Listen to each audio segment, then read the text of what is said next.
हाँ जी, सत श्री अकाल जी। जिहड़ा तुसीं सूट देख रहे हो ये साडे कोल बहुत ज़्यादा ऑर्डर बन के गए हैं।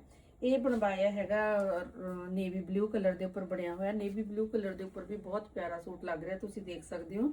उसी तरह ये प्योर वेलवेट के उपर बनया होया। नैक के उपर वर्क है, कलियां दे विच वर्क है, ते ये वर्क इहदियां स्लीव्स के उपर है, ते इहदी बैक के उपर वर्क है।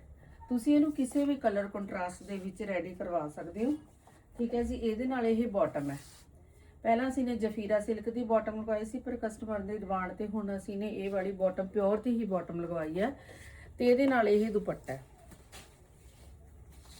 दुपट्टा भी बहुत प्यारा बनया होया, बहुत सोहना दुपट्टा बनया होया, तुसीं देख सकते हो।